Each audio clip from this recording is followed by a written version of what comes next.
the light of the world. Lord, you call me the light of the world. 여러분, 그러면 오늘 본문의 말씀은 그러한 말씀입니다. 스데반이라고 하는 집사님이, 전도자 스데반이 순교를 당하였습니다. 그게 바로 7장입니다. 순교를 당하고 오늘 8장 1절에서 뭐라고 말씀합니까? 사울은 그가 죽임당함을 마땅히 여기더라. 그날에 예루살렘에 있는 교회에 큰 박해가 있어 사도 외에는 다 유대와 사마리아와 모든 땅으로 흩어지니라. 네, 모든 땅으로 흩어지니라. 여러분, 스데반의 순교를 통해서 주님은 어떠한 일을 하셨을까요? 스데반의 순교를 통해서 바울을 탄생시키셨습니다. 사울을 바울로 변화시켜 주셨습니다. 여러분, 물론 사울이라고 하는 이름은 히브리식 이름이고 바울이라고 하는 이름은 로마식 이름입니다. 여러분, 바울은 로마의 시민권을 가진 자였습니다. 그렇기 때문에 바울은 사울이라는 이름이었고 이제는 바울이라는 이름으로 이제 하나님께서 맡겨주신 사역을, 주님이 맡겨주신 사역을 감당하게 되는 것입니다. 그래서 바울 사명자로, 스데반의 순교를 통하여 사울을 바울 사명자로 바꿔주셨다는 그러한 말씀입니다. 스데반의 순교는 세 가지 중요한 일을 탄생시킵니다. 결과를 가져옵니다. 그중 하나가 이 사울이라는 청년을 바울로 바꿔주는 그러한 계기가 되었습니다. 오늘 바로 1절이 바로 그 말씀입니다.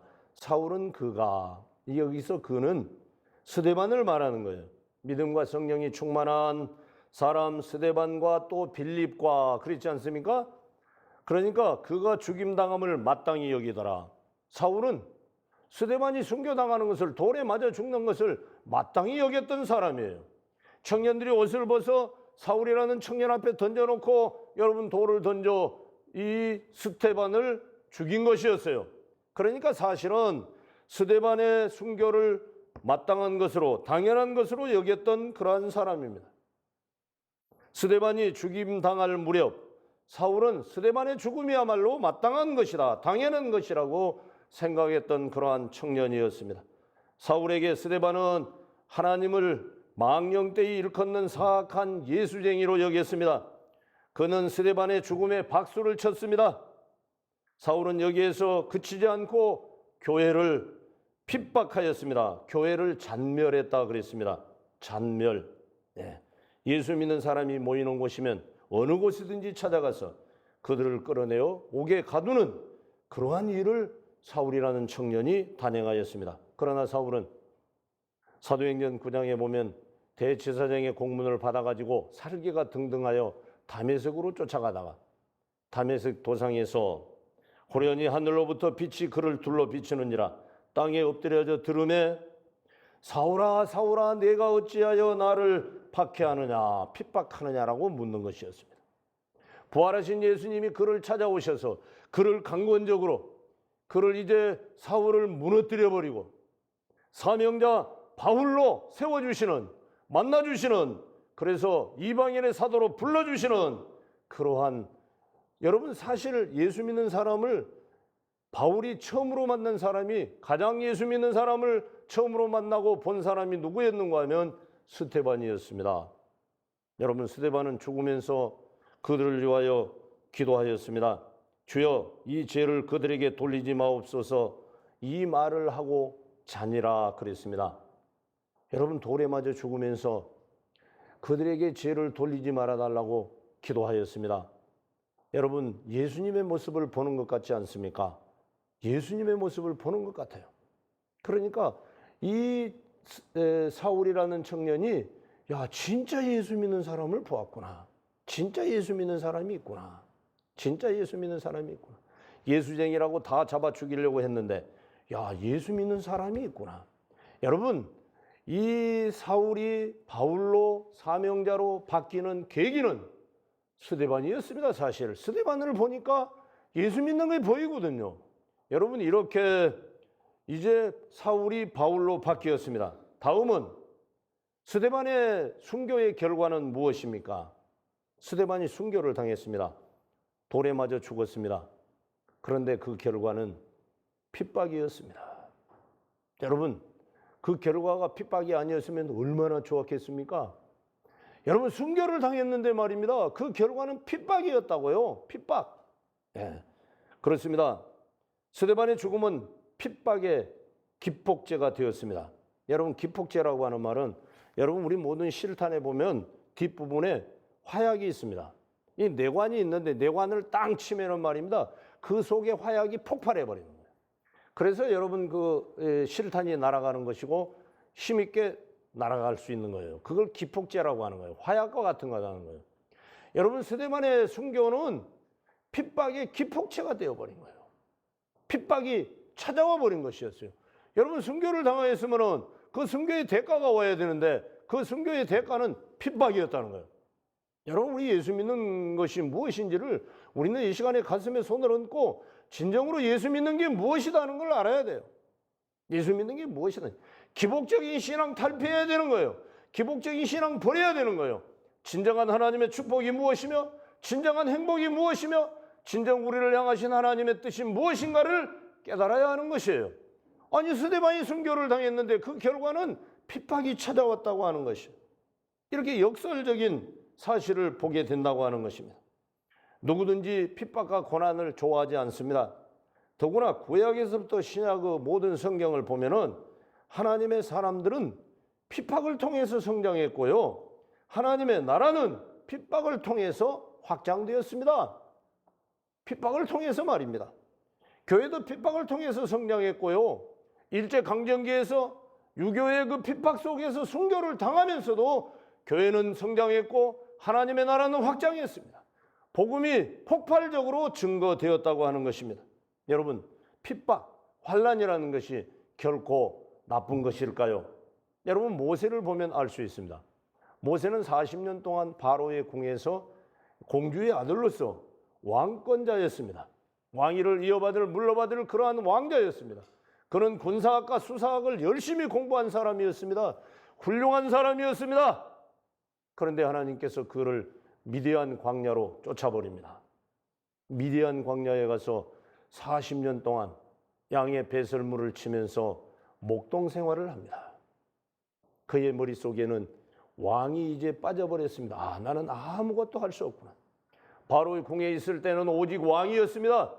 그는 바로의 왕을 이어받는 후계자가 그의 생각이었고 그의 꿈이었습니다. 오직 왕이었습니다.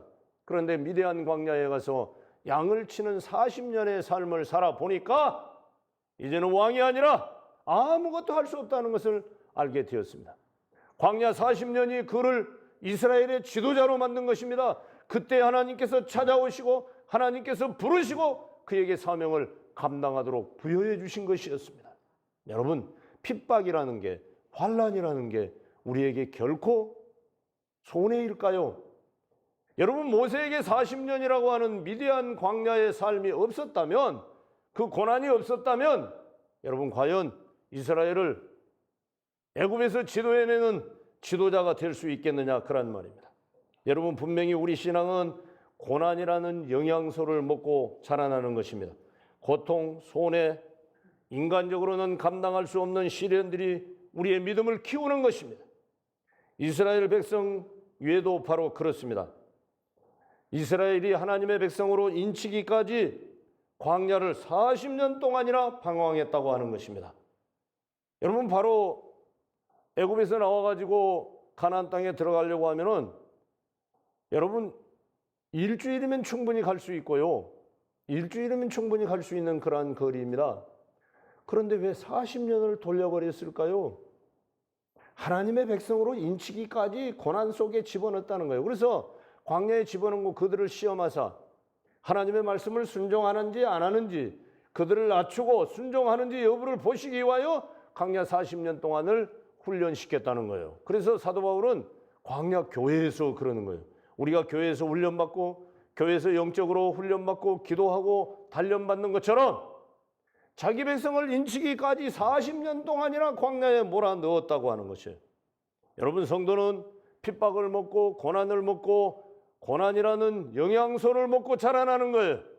여러분들에게 핍박이 오고 고난이 올 때 여러분들 되려 감사하시길 주의 이름으로 축원합니다. 그것이 무엇인가를 오늘 말씀드리고자 하는 것입니다. 여러분, 스데반의 순교의 결과는 핍박을 통하여 흩어짐이 찾아왔습니다. 흩어지게 만들었다는 거예요. 이제 여러분 사도 외에는 다 예루살렘에서 떠나야 했어요. 흩어져야 했어요. 여러분, 왜 하나님이 흩으십니까? 자기 백성을 왜 흩으시냐고요? 여러분, 하나님은 목적이 있습니다.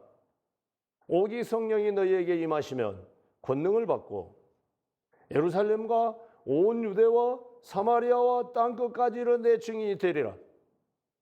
여러분, 사마리아로 땅끝으로 나가야 하기 때문에 하나님께서는 흩으시는 거예요. 핍박을 통해서 흩으셔서 하나님의 나라를 확장하고 교회를 확장시키고 천국을 확장시키는 게 하나님의 뜻이었어요. 이게 하나님의 뜻이었다고요. 이게 하나님의 마음이었어요.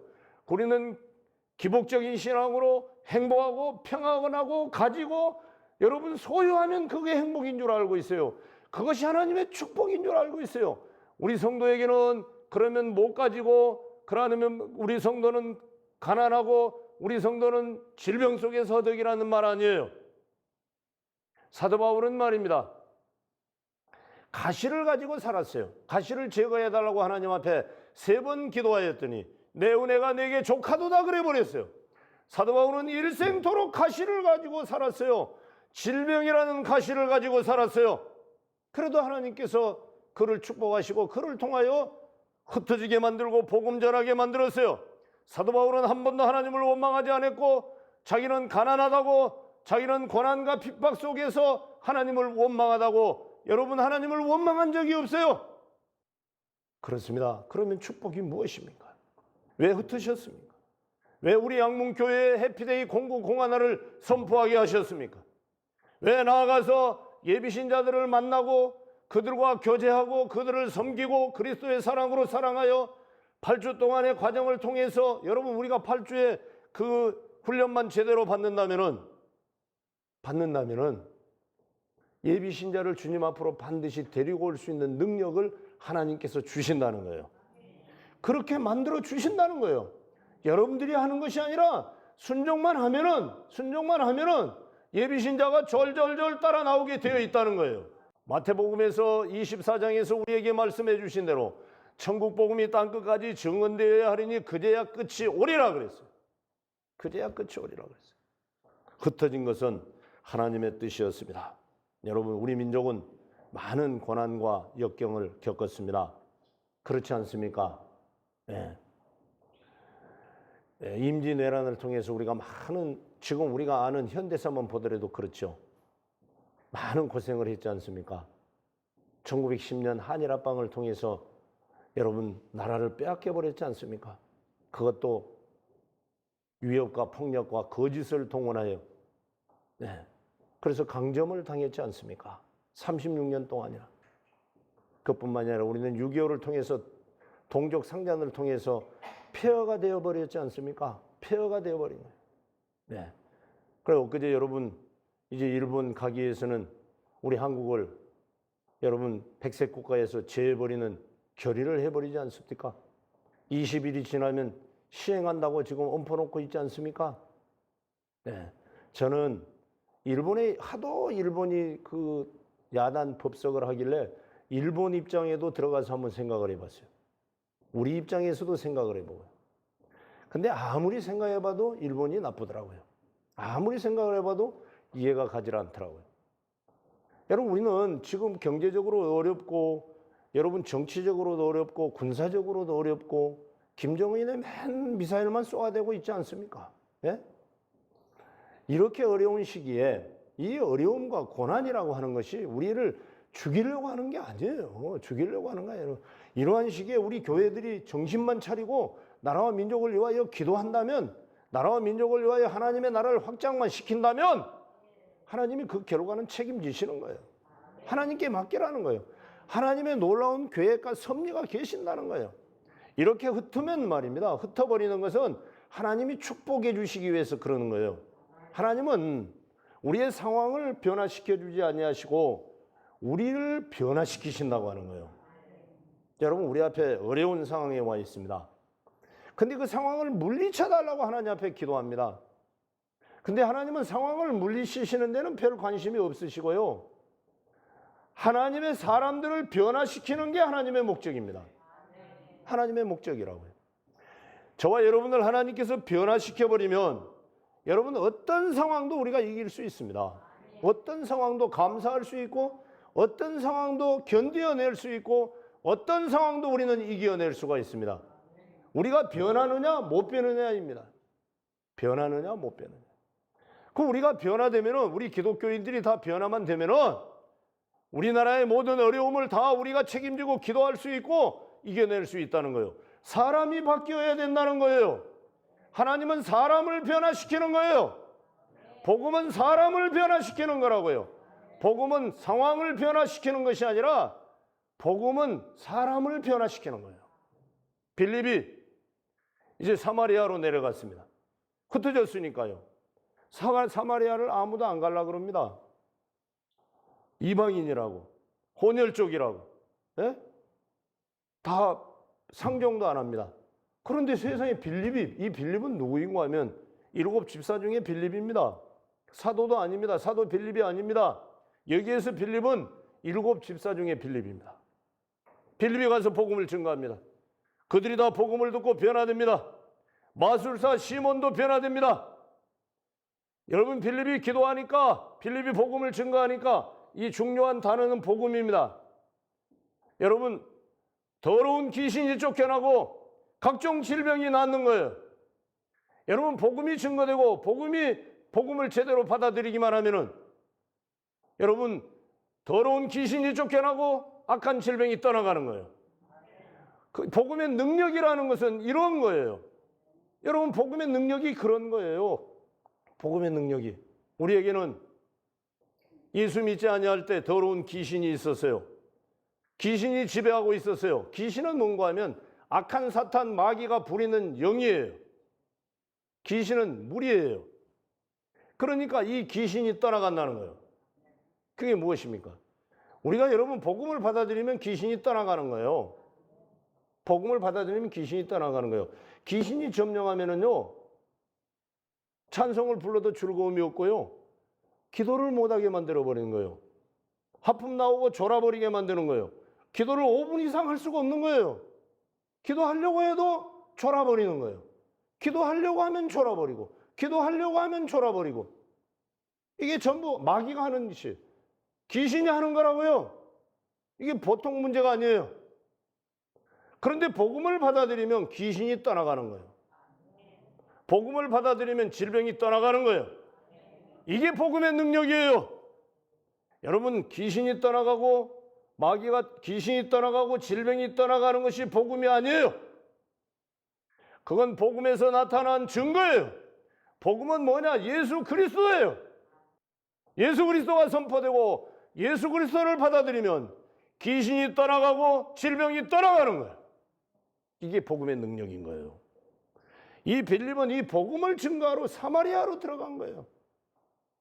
여러분 말씀을 정리하려고 합니다. 해피데이 공구 공하나가 이제 4주차 접어들었습니다. 상황이 아니라 나를 변화시키는 하나님의 능력이 오늘 말씀이 선포되는 우리 양문교회 말씀을 듣고 있는 우리 양문교회 모든 성도들이 임하시기를 복음의 능력이 임하시기를 주의 이름으로 축원합니다. 상황은 변하지 아니하였다 할지라도 나를 변화시키는 하나님의 복음의 능력을 믿고 내가 변화되어 그 상황을 극복하고 이기고 점령할 수 있기를 주의 이름으로 축원합니다. 벌써 4주가 되어버렸습니다.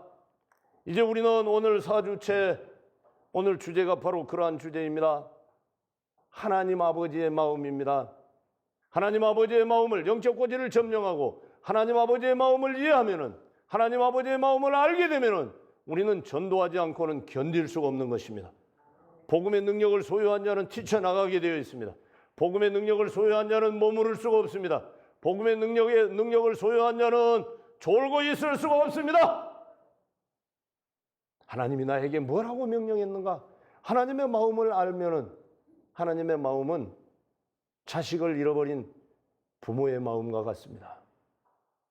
좋은 우리 양, 여러분 10일 만에 여러분 찾았지 않습니까? 그 어머니의 마음, 그 아버지의 마음은 얼마나 불이 탔겠습니까? 예? 온 국민이 거기에 뉴스에 집중하고 온 국민이 귀를 기울이고 5,700명이나 되는 여러분 군인들, 경찰들 그들이 가서 수색을 했지 않습니까? 그랬을 때 여러분 저는 오후에 강의를 해야 되기 때문에 더 이상 말씀을 드릴 수가 없습니다. 여러분 그 어머니의 아버지의 마음 말입니다. 애타는 마음, 찢어지는 마음, 차라리 내가 죽겠다는 마음, 그게 부모의 마음인 거예요. 하나님 아버지의 마음이 아이를 잃어버린 부모의 마음과 같다는 거예요. 우리가 하나님 아버지의 마음을 이해하고 하나님 마음을 볼 수 있다면 전도에 관심이 없을 수가 없고 뛰쳐나가지 아니할 수가 없고 예비신자의 영혼이 보일 때까지 기도하지 아니할 수가 없고 그들을 그리스도의 사랑으로 사랑하지 아니할 수가 없고 여러분 자식을 잃어버린 부모가 밤중인들 새벽인들 어느 시간에 못 뛰쳐나가겠습니까? 어디인들 못 가겠습니까? 불인들 못 뛰어들어가겠습니까? 강인들 못 뛰어들어가겠습니까? 하나님 아버지의 마음을 알아야 된다는 거예요. 여러분 하나님 아버지의 마음을 이해하면은 하나님의 아버지의 마음을 가지면 이제 우리는 사주가 되었으니까 이제 흩어져서 뛰쳐나가야 합니다.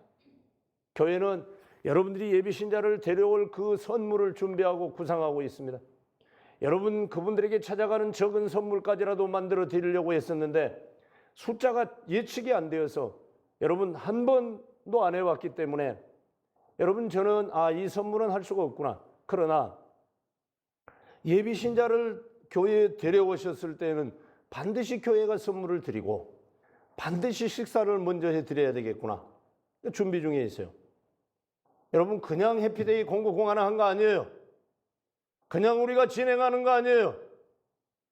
많은 계획과 기도와 묵상을 통해서 날짜를 정하고 진행하여 나가는 거예요. 목사님만 지금 불 붙어 있다고 하는 분도 있더라고요. 그 소리가 들리더라고요. 예, 저는 불이 붙었습니다. 네, 불이 붙었습니다. 잘못하면 올라갈 것 같습니다. 올라갈 것 같습니다. 여러분 그렇습니다. 자식을 잃어버린 부모의 마음을 생각해 보십시오. 복음의 능력을 소유하십시오. 빌립처럼 나아가서 다 가기 싫어하는 사마리아, 가기 싫어하는 사마리아, 상종도 안 하는 사마리아, 그러나 수가성 여인을 찾아갔던 예수님처럼 빌립처럼 예수님의 마음, 하나님의 마음을 가지고 이제 나아가서 그들을 만나고 그들과 교제하고 온 교회가 해피데이 공구공하나 계속 하는데 이 말이 무슨 의미일까? 여러분들은 가만히 있어도 다 알게 될 것입니다.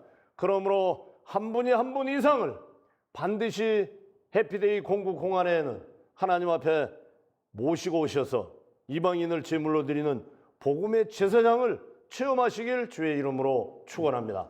하나님을 춤추게 해드리고 하나님을 기쁘시게 해드리고 하나님을 행복하게 해드림으로 여러분들은 기쁘고 즐겁고 감사하고 복된 해피데이 공구공하나가 되시길 주의 이름으로 축원합니다.